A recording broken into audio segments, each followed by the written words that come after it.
This is part 2 of my short that I did in the past week about what the toughest song that I've ever had to teach is currently.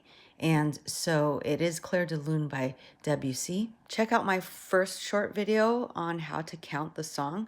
And this one is, I looked up all the Italian terms in the music because there are a few. And so if you're a teacher trying to teach Clair de Lune to a student, then I already did the research for you. So the first term is on the tempo marking here, which says Andante, tres is expressive. Andante means walking pace, tres means very, and expressive is expressive. So basically you play it with a moderately slow and expressive tempo. Then con sordina means with mute. On a piano with 3 pedals on it, the una quarta pedal is the one on the left. It's basically the soft pedal, so you can keep that down while playing this song in order to play it pianissimo. So the next term is tempo rubato. That means basically disregard the strict tempo, or it's on the pace is set by the actual musician. The next is più a più cris et anime. I'm sorry if you're Italian or if you speak Italian, please forgive my pronunciation. I'm American, but it means little by little, get louder and more animated.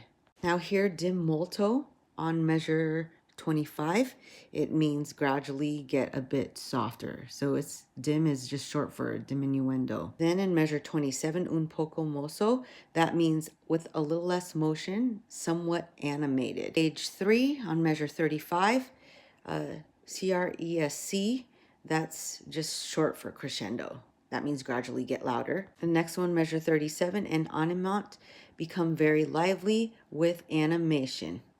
And the più crescendo right here, that means more crescendo. Let's go to page 4, measure 42. Dim is just short for diminuendo, so gradually get softer. Measure 43, calmato, means calm or tranquil. On the 5th page, we're here in measure 51. Tempo 1 just means to get back to the original tempo.